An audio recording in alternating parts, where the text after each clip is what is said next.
Take 1. Action!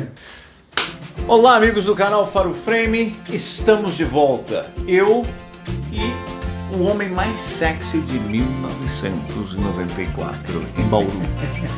E hoje vamos falar do filme Tenet.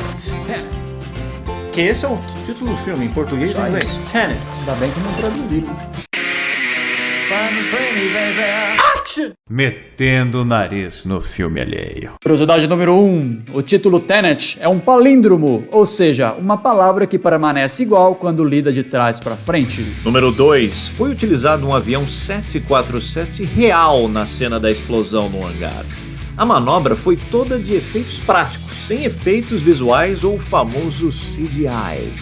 O diretor Christopher Nolan planejou originalmente usar miniaturas, mas enquanto procurava por locações, descobriu uma enorme variedade de aviões antigos e decidiu por comprar um avião do tamanho real e executar a sequência na realidade. You wanna crash a plane, but not from the air. Número 3. É o quinto filme de Nolan a ser lançado no terceiro fim de semana de julho.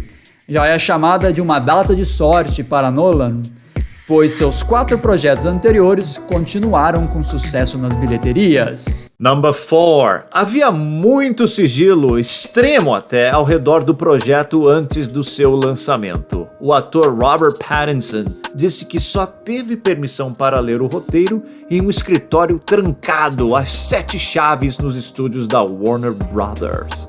Michael Caine recebeu suas cenas apenas para ler antes de filmar, que não é de se admirar porque ele tem 2 minutos de filme.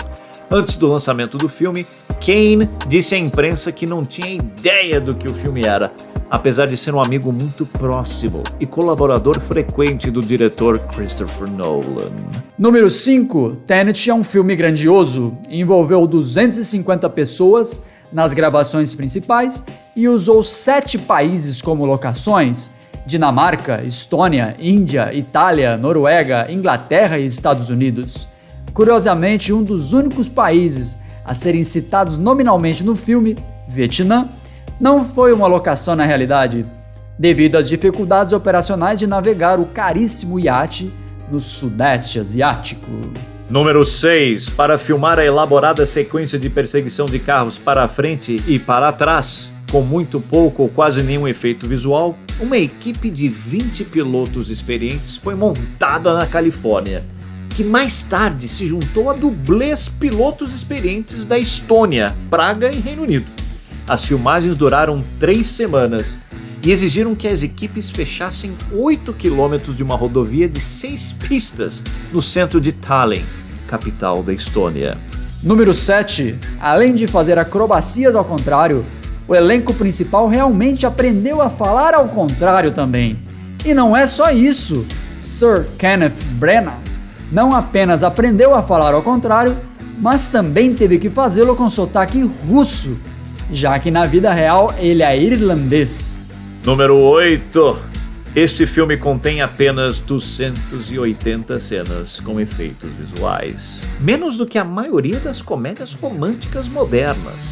Vejam só, isso também é baixo para o próprio diretor Christopher Nolan. Batman, o Cavaleiro das Trevas, de 2008, apresentou 650 tomadas de efeitos visuais. Já Batman, o Cavaleiro das Trevas Ressurge, de 2012, teve 450. A Origem, de 2010, teve 500. Então é um novo recorde para Christopher Nolan.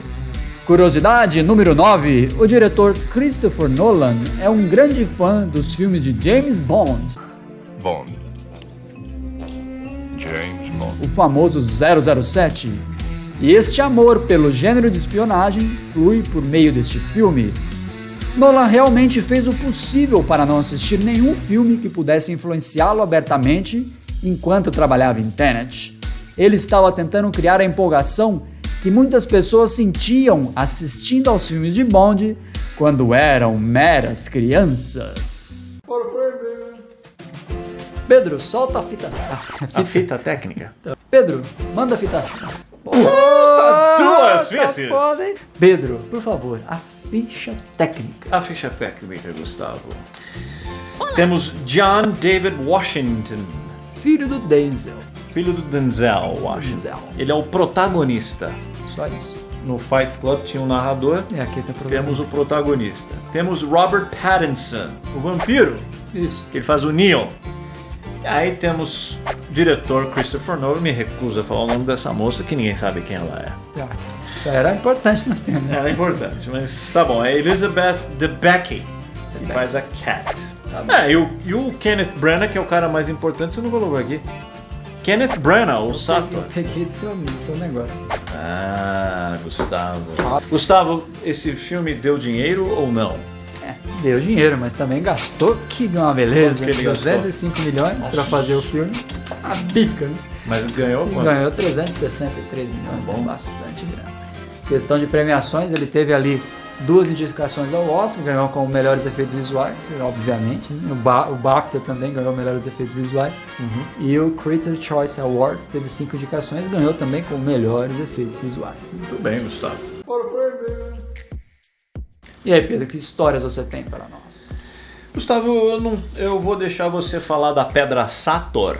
Tá. Né? Ou Pedra Satan. Tenet é um palíndromo. O que é um palíndromo? Que você Isso eu lê sei. Você lê de um lado para o outro, ele é a mesma coisa, né? Mas não é só isso. Exatamente. Tenet provavelmente veio do quadrado Sator, ou a Pedra Sator. O que é a Pedra A Sator? Pedra Sator é uma estrutura como se fosse um quadrado mágico, ele tem 5 palavras latinas lá, que é o Sator, o Arepo, Tenet, Ópera e Rotas. E essas palavras, essa pedra em si, né, ela remonta às ruínas de Pompeia. Sim. Tá? E se você girar em todas as direções, ler de um sentido ou de outro, você consegue entender as palavras verticalmente e horizontalmente as mesmas palavras. Né? E São palíndromos. são vários palíndromos e essa questão se ajusta bem à história do filme, né? De que no filme existe o conceito da inversão da entropia. Depois Isso. a gente pode falar um pouco mais do que é entropia e tudo mais. Né? E é notável também que as 5 palavras estão no filme. O personagem, que é o inimigo lá, o vilão, é o Andrew Sator. Aí tem um falsificador responsável pela pintura, que é o Thomas Arepo. Isso. Aí depois temos o Tenet, que é o próprio nome do filme, da companhia, né, da organização. Como Isso. se fosse uma organização secreta de investigação, coisa nesse sentido. Ópera é onde é o local inicial de abertura, onde tinha Na Ópera da Ucrânia. na Ópera da Ucrânia. Kiev. E Rotas é o nome da empresa de segurança do Sator, que é Sator ao revés. Ao contrário, é. Eu falei uma besteira, eu falei que essas palavras são palíndromos, mas não são, né? Porque Sator, se você ler ao contrário, é rotas, não é? Tá ali, né? Tenet, sim, Tenet é. E você sabe mais dessa pedra? Porque essa pedra é um mistério. O meu conhecimento parou por aí. Parou por aí da pedra? Eu falo mais. Essa Vai, é crescente. seguinte, essa pedra, ela não é uma pedra, são várias. Elas aparecem. É uma série de pedras. A primeira foi encontrada nas ruínas de Pompeia, lá do vulcão, mas ela é encontrada em vários outros lugares. Ninguém sabe exatamente o que elas significam. A teoria mais aceita, mas ela é bem far-fetched, para usar uma palavra em inglês. Sempre é bom usar uma palavra em inglês. Tá bom. Que é o seguinte, ela tem a ver com algumas... com o nascimento do cristianismo. Ainda quando o cristianismo era uma coisa meio proibida, por exemplo, em Roma, né? Era um crime, talvez, ser cristão. Essas escrituras, na verdade, talvez sejam uma identificação cristã. Eu posso me manifestar para você como cristão sem que abertamente dizendo que eu sou cristão, né? E é o seguinte, tem mais por trás dessa pedra. Qual seria o significado? Aparentemente, quando você lê aqui, todas as palavras são do latim. Sator, arepo, menos a palavra... Agora eu não lembro se é a palavra rota. Não, rotas é a palavra arepo, acho que é a única palavra que... Eu acho que o arepo não é latim. Seria um nome próprio, né? Enfim. Mas, se você colocar as palavras em forma de cruz e tirar 2 letras As e 2 letras O, você tem a palavra paternostero. Não, perdão, paternoster, que significa Pai Nosso. Tá.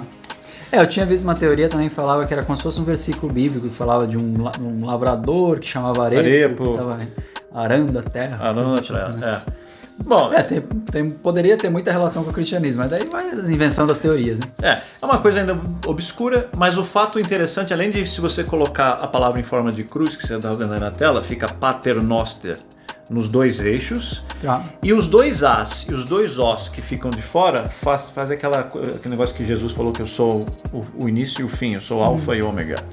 Interessante, é boa essa teoria. É uma teoria boa. E o que você falou, essas palavras todas são presentes no filme, né? Sator é o vilão e coisa e tal. O que você tem aí? Opera House, que é aquela cena que passa na ópera de Clef, foi filmada em Tallinn. Na Estônia. Na Estônia. Né? E o local que originalmente foi construído para as Olimpíadas lá de 1980, quando a Estônia fazia parte da União Soviética, e depois ficou largado, ninguém mexia mais em nada. E aí ficou lá largado, ninguém cuidava, pelo menos uns 10 anos, e quando eles foram querer mexer no filme, teve que arrumar tudo, tem que dar um refazer, fizeram um polimento em concreto, tiveram que consertar a porta, substituir a grande maioria dos vidros, né? Fizeram toda essa questão. E eles fizeram uma menção àquela questão que teve uma crise em Moscou uma vez, com um grupo de terroristas foram e invadiram o teatro do Dubrovka e eles colocaram gás lá para deixar todo mundo dormindo, mas matou uma galera, né? Matou inocente. Ficou uma questão assim de que foi uma ação muito mal feita, né? Matou aquele negócio do gás é uma referência a isso? É. Ah, tá, não sabia, pensei que era... É o seguinte, Gustavo, esse é um filme do Christopher Nolan. Quem não sabe, Christopher Nolan é um desses diretores que ele gosta de mexer com essas coisas que vai além da imaginação, tá? Então, os filmes dele não são simples, né? Tem vários filmes que são não assim, são lineares, que até mexe até com um pouco, por exemplo, ele fez Interestelar, que não tem aquela coisa da... Fez Memento. Memento. Primeiros, né? O melhor dele pra mim, que eu mais gostei, é o Grande Truque, que também mexe com esse negócio de ciência. Ele trabalha muito com ciência, essa parte da ciência que ainda não é uma realidade, mas tem na teoria, por exemplo, o buraco da minhoca no Interestelar. E ele fez Origem também, que trabalha com o negócio de sonhos e tal. Né? Eu gosto pra caramba do filme dele, em geral, assim. Eu gosto também por causa disso e tal. E uma das coisas que eu acho interessante, que é de propósito, é fazer esse filme que não é exatamente claro. Você tem que meio que... Em geral, dos filmes dele, você tem que estudar por a parte. Eu ouvi um crítico dizendo que vários filmes do Nolan, você tem que consumir conteúdos suplementares para você compreender o que acontece no filme. Se você não consumir, você fica perdido. Embora eu vou conversar aqui que o Interestelar eu peguei de primeira. Tá. O Grande Truque eu peguei de primeira. Amnésias, nem se fala. Não, tô dizendo assim, alguns dos conceitos. Só esse mesmo que é difícil de entender, Gustavo. Vamos ser. Tá bom? Mas beleza. O Origem, então. O Origem tem um fim dúbio e tal. Sim. Bom, Gustavo, aí tem certas... Claro, eu vi esse filme uma vez e meia. Tá? Porque eu não quis ver o final de novo, porque eu já tinha visto. Eu tenho perguntas aqui, eu espero que você tenha resposta. Tá, vamos lá. Então, por exemplo, na primeira... Você lembra... Essa é uma cena forte do filme, acho que todo mundo lembra. Vai ser spoilado aqui. Não é um grande spoiler. Esse filme, ele tem uma cena de perseguição de carros, né? Que é aquela cena na Estônia. E aparece o vilão do filme revertido. Quem vai ver o filme vai entender que ele invertido, né? Invertido, perdão. Ele tá indo pra trás, né? Sim. A minha pergunta é o seguinte, ele tá com uma arma na cabeça da mulher e ele tá querendo uma peça, o algoritmo, algoritmo, uma peça do algoritmo. Então o cara fala, se você não me der, eu vou matar a mulher. Só que ele tá invertido. Em tese, se ele tá invertido e ele vai atirar na mulher, ele já não teria que ter atirado na mulher antes? Ou seja, quando ele começa a fazer aquela contagem regressiva, ele faz 3, 2, 1, se ele tá invertido, ele tem que ter atirado na mulher primeiro. Não, mas a questão de você ter a percepção do movimento invertido acontece na outra... Que você é assim, você tem a linha, o que pega aqui, que ele faz a questão da inversão da entropia, as duas coisas acontecem, só existe uma linha de tempo. Sim. Só vai do ponto A ao B. Certo. Quando você está digamos, no normal, você está indo do ponto A ao B. Isso. E indo de 1, 2, 3. Né? Isso. Quando você está invertido, você está indo do B ao A, indo 3, 2, 1. Mas a linha do tempo acontece ao mesmo tempo. Então, o cara que está no normal... Sim, mas ele é como se estivesse rebobinando a fita. Quando ele está no normal e quando ele está no invertido, esse cara aqui está fazendo as ações ao contrário e esse daqui está fazendo as ações normal. E aí o que acontece? No tempo dele, que ele entende como pra frente, ele teria dado o tiro e a bola saído. E aí a visão do cara que tá no normal teria visto a bala entrando. Voltando, né? Só que ela não chega a atirar. Eu ali, acho. Né? Não atira. Eu acho que porque antes dele ter a chance de atirar, a mala já vem pra ele. O cara, e aí ele faz só o. Sim. O que é bizarro, né? Porque se a mala vem pra ele, você sai, não precisa ter outra mala. Mas enfim. Eu tenho mais perguntas, Gustavo. Existe uma teoria que é o seguinte: Neo, que é o vampiro, Coitado, cara. Vai do ficar, Crepúsculo vai lá. ficar sempre com esse estigma. É, o Neo, que não é vampiro no outro filme, né? Aqui ele não é vampiro, né? O Neo e o Max, que é filho da Cat, são a mesma pessoa?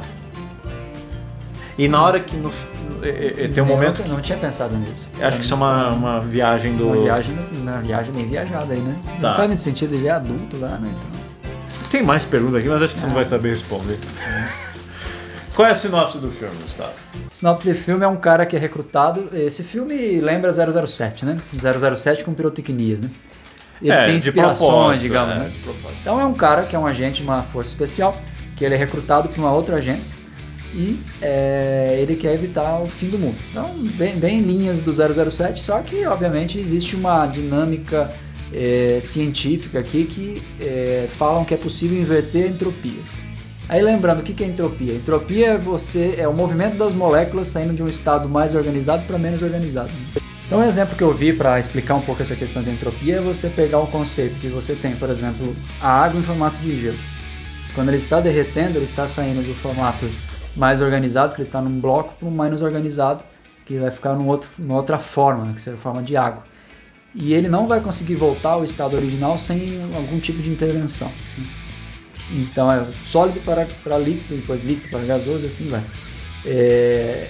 E se você conseguisse fazer a água voltar de líquido para sólido sem ter o resfriamento e coisa do tipo, você está diminuindo, você está invertendo a entropia. Né?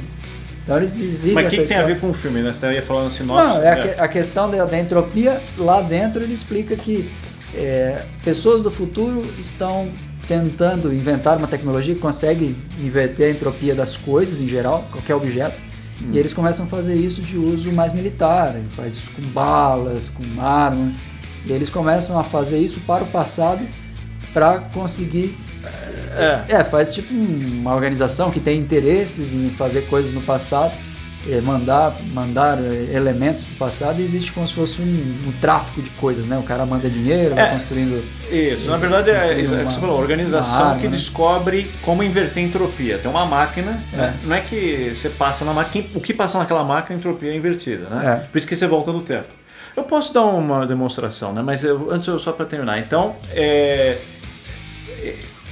tem o vilão do filme, que é o Sator, ele quer acabar com o mundo. Sim. Como que ele quer acabar com o mundo? Você lembra? Não lembro. Eu também não lembro. Então, para finalizar, o resumo da sinopse é que existe essa missão de tentar evitar com que se acabe com o mundo por conta do mau uso dessa questão de inversão de entropia. Né? Eu, por exemplo, eu vou agora... Mas é legal, o filme visualmente é espetacular, né? Não, o filme é bom, vale a pena. Claro que quem gosta desse tipo de filme vai curtir. Cena lá da perseguição invertida, é muito legal, né? Agora eu vou fazer uma... Acabou? Então é isso, pessoal. Um abraço. Tchau. Action!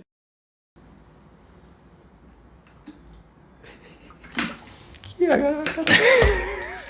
Tem que trocar a boca. Mas vai ter invertido na hora. Tá bom, beleza.